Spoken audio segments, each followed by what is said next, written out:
Darshan Bharatiya Janata party జాతీయ అధ్యక్షులు ఎవరు ఈరోజు తెలుసుకోవటానికి మనకు తిరునహరి శేషు గారు వచ్చారు. నమస్కారం శేషు. నమస్కారం రమేష్ బాబు గారు, మీకు వరంగల్ దర్శన్ ప్రేక్షకులకి నమస్కారం. భారతీయ జనతా పార్టీ జాతీయ అధ్యక్షుడిని ఎన్నుకోబోతుంది.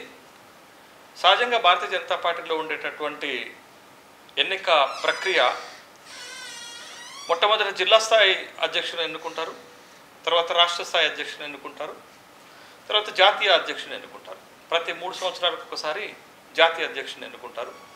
ప్రస్తుతం ఉన్నటువంటి జేపీ నడ్డా, జగత్ ప్రకాష్ నడ్డా పదవీ కాలం పూర్తయి 2 ఏళ్ళు అవుతున్నప్పటికి కూడా కొత్త అధ్యక్షుడిని ఎంపిక చేయలేదు. ఇప్పుడు కొత్త అధ్యక్షుడిని ఎంపిక చేసేటటువంటి ప్రక్రియ మొదలైనట్లుగా మనకి కనపడుతుంది. భారతీయ జనతా పార్టీ 1980లో ఏర్పాటైన దగ్గర నుంచి మొదటి అధ్యక్షుడు అటల్ బిహారీ వాజ్పేయి దగ్గర నుంచి 11 మంది బీజేపీకి అధ్యక్షులుగా పనిచేశారు. ఇప్పుడున్నటువంటి జేపీ నడ్డా 11వ అధ్యక్షుడు. 12వ అధ్యక్షుడిని కొత్తగా ఎన్నుకోబోతున్నారు. అయితే ఈసారి వస్తున్నటువంటి ఊహాగానాలు ఏంటి అంటే, భారతీయ జనతా పార్టీకి కొత్త అధ్యక్షుడు ఎవరు అనేటటువంటి ఒక ఊహాగానాల నేపథ్యంలో మొదట శివరాజ్ సింగ్ చౌహాన్ని ఎంపిక చేస్తారు. మధ్యప్రదేశ్ మాజీ ముఖ్యమంత్రి, ఇప్పుడు కేంద్ర వ్యవసాయ శాఖ మంత్రి. లేదా భారతీయ జనతా పార్టీలో ఉన్నటువంటి ప్రధాన కార్యదర్శిగా ఉన్నటువంటి భూపేంద్ర యాదవ్ని ఎంపిక చేస్తారని ఒక ఊహాగానాలు వచ్చాయి. తర్వాత కేంద్ర మంత్రి మండలిలో ఒక యాక్టివ్ మంత్రి అయినటువంటి ధర్మేంద్ర ప్రధాన్ని కూడా ఎంపిక చేస్తారనేటటువంటి వార్తలు వచ్చాయి. ఇప్పుడు ఆ వార్తలకు భిన్నంగా బీజేపీ తన జాతీయ అధ్యక్ష పదవికి ఒక ఎక్స్పెరిమెంట్ చేయబోతుంది, ఒక ప్రయోగం చేయబోతుంది అనేటటువంటి వార్తలు కూడా వస్తున్నాయి. ఆ ప్రయోగం ఏంటంటే, భవిష్యత్తు భారతీయ జనతా పార్టీ అవసరాలకు అనుగుణంగా ఓ ప్రయోగం, ఒక ఎక్స్పెరిమెంట్. అదేంటి అని అంటే, దక్షిణాది నుండి ఎంపిక చేయటం ఒక ఆప్షను. రెండో ఆప్షను మహిళ అయితే బాగుంటుందని. అంటే 45 సంవత్సరాల భారతీయ జనతా పార్టీ చరిత్రలో 11 మంది అధ్యక్షులుగా గతంలో ఎన్నికైన వాళ్ళందరూ కూడా మెన్ నుండి వచ్చినటువంటి వాళ్ళే. ఈసారి మహిళకి, ఉమెన్కి ప్రాధాన్యత ఇవ్వాలనేటటువంటి ఒక ఆలోచన చేస్తున్నట్టుగా వార్తలు వస్తున్నాయి. అంటే ఇప్పుడు భారతీయ జనతా పార్టీ అధ్యక్ష పదవికి దక్షిణాది నుండి, ఎందుకు భారతీయ జనతా పార్టీ దక్షిణాదిలో బలం పెంచుకోవాలనేటటువంటి ప్రయత్నాలు అయితే చేస్తుంది. గత దశాబ్ద కాలంగా దక్షిణాది పైన పట్టు సాధించడానికి భారతీయ జనతా పార్టీ అన్ని ప్రయోగాలు చేస్తుంది, కానీ సక్సెస్ కావట్లేదు. ఎందుకు నేను ఈ మాట అంటున్నానంటే, దక్షిణాదిలో ఉన్నటువంటి 5 పెద్ద రాష్ట్రాలు, ఒక పాండిచేరి చిన్న రాష్ట్రం, మొత్తం 6 రాష్ట్రాలు కలిస్తే 129 లోక్సభ స్థానాలు ఉంటాయి. భారతీయ జనతా పార్టీ గత 2 ఎన్నికల్లో పోయినసారి 29 లోక్సభ స్థానాలు గెలిస్తే ఈసారి 28 గెలిచింది. వాళ్ళు మిషన్ సౌత్ అనేటటువంటి ఒక వ్యూహం పెట్టుకొని కనీసం ఒక 50 లోక్సభ స్థానాలైనా గెలవాలి సౌత్ నుండి అనేటటువంటి ఒకటి పెట్టుకున్నారు, కానీ దాన్ని రీచ్ కాలేకపోతున్నారు.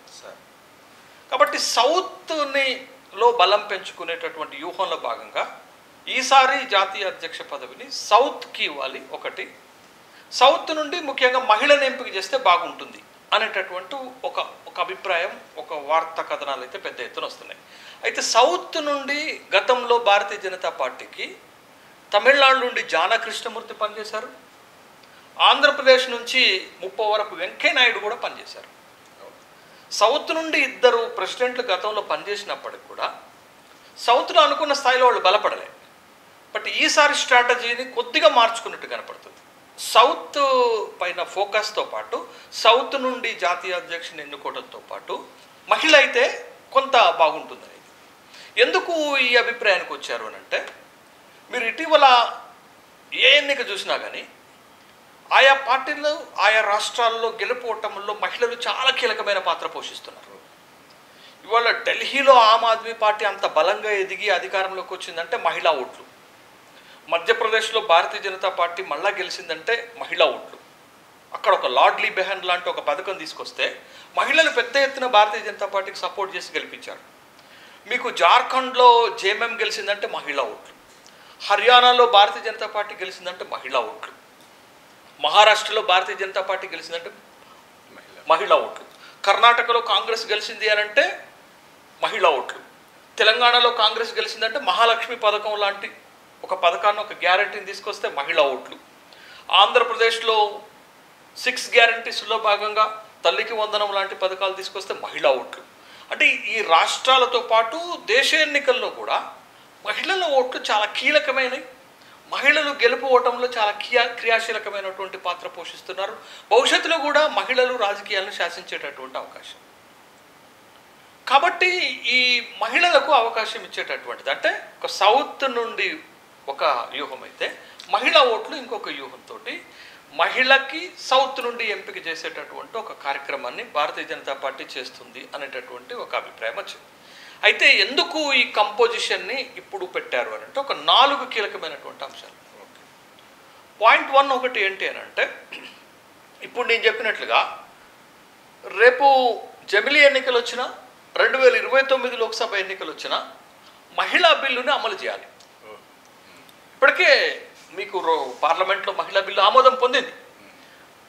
రాజకీయాలలో చట్టసభల్లో మహిళలకి 33% రిజర్వేషన్ ఇంప్లిమెంట్ చేసేటటువంటి బిల్ పాస్ అయ్యింది. అది జమిలీ ఎన్నికలైనా 2029 ఎన్నికలైనా మహిళా బిల్లును అమలు చేయాలి. అంటే 33% రిజర్వేషన్ మహిళలకు ఇవ్వాలి.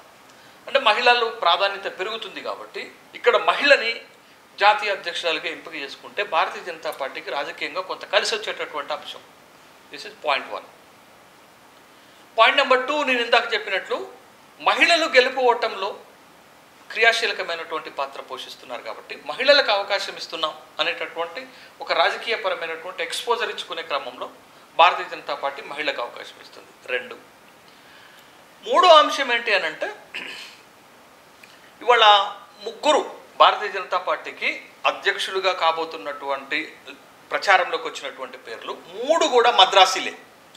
తమిళనాడులో పుట్టి ఉన్నవాళ్ళు, తమిళనాడులో పుట్టి పెరిగిన వాళ్ళు, తమిళనాడులో రాజకీయం చేస్తున్నటువంటి వాళ్ళు. కాబట్టి సౌత్ ఫ్యాక్టర్ అనేది 3వ అంశం తమిళనాడు నుండి. 4వది ఏంటంటే 2026లో తమిళనాడు శాసనసభ ఎన్నికలు జరగబోతుంది. ఇప్పుడు అనుకుంటున్న 3 పేర్లు, నిర్మలా సీతారామన్ కేంద్ర ఆర్థిక శాఖ మంత్రిని చేస్తారనేటటువంటి ఒక ఊహాగానం వస్తుంది. 2వది ఎన్టీఆర్ కూతురు పురంధరేశ్వరిని జాతీయ అధ్యక్షకి ఎంపిక చేస్తారని ఒక ఊహాగానం వస్తుంది.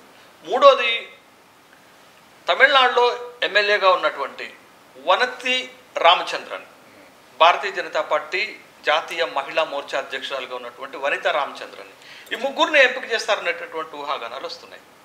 అంటే ఈ 4 ఫ్యాక్టర్స్ 2026లో తమిళనాడులో శాసనసభ ఎన్నికలు ఉన్నాయి కాబట్టి ఆ రాష్ట్రానికి సంబంధించినటువంటి మహిళని ఎంపిక చేస్తే, ఈవెన్ పురంధరేశ్వరి కూడా తమిళనాడులో పుట్టారు, తమిళనాడులోనే పెరిగారు. ఎందుకంటే ఎన్టీ రామారావు గారు తమిళనాడులోనే సినిమా పరిశ్రమ అక్కడ ఉన్నప్పుడు గెలిచారు కాబట్టి ప్రత్యక్షంగానో పరోక్షంగానో 3కి కూడా మద్రాసీ మద్రాసీకి సంబంధించినటువంటి ఉన్నది కాబట్టి తమిళనాడు ఎన్నికల్లో ఒక అడ్వాంటేజ్ వస్తుందని, సౌత్ ఇండియాలో ఒక పట్టు వస్తుందని, మహిళల్లో కూడా రాజకీయంగా అవకాశం కలిసి వస్తుందని మహిళా బిల్లు వస్తున్నటువంటి నేపథ్యంలో అందుకని భారతీయ జనతా పార్టీ ఈ కంపోజిషన్, ఈ స్ట్రాటజీని తన జాతీయ అధ్యక్ష పదవికి ఎంపిక చేసుకున్నట్టుగా మనకు కనపడుతుంది. అందుకే ఏంది సౌత్ ఉమెన్, దక్షిణాది మహిళ అనేటటువంటి ఒక కంపోజిషన్ని పట్టుకొచ్చేటటువంటి ఒక రాజకీయ ఎత్తుగడ. అందుకే భారతీయ జనతా పార్టీ పొలిటికల్ స్ట్రాటజీస్లలో చాలా అడ్వాన్స్ ఉంటుంది దేశంలో ఉన్నటువంటి పార్టీలన్నింటితో. మీకు జాతీయ పార్టీలు కనుక చూస్తే భారతీయ జనతా పార్టీ ప్రతి దాన్ని, అంటే ఎన్నికనైనా ఎంపికనైనా, అది పార్టీకి సంబంధించిందైనా, దేశ ఎన్నికలకు సంబంధించిందైనా, రాష్ట్ర ఎన్నికలకు సంబంధించిన పక్కా స్ట్రాటజీని ప్రిపేర్ చేస్తుంది. దాంట్లో భాగంగానే తన జాతీయ అధ్యక్ష పదవి ఎంపికలో కూడా ఒక పక్కడ్బందీ వ్యూహాన్ని ఎంపిక చేసుకుంటున్నట్టుగా మనకి కనపడుతుంది. అది ఈసారి వస్తున్న ఫ్యాక్టర్ ఏంటి అంటే, ఒకటి సౌత్ ఇండియాకి ప్రిఫరెన్స్, 2వది మహిళకు ప్రిఫరెన్స్. ఇది ఉన్నటువంటి ఎత్తుగడ.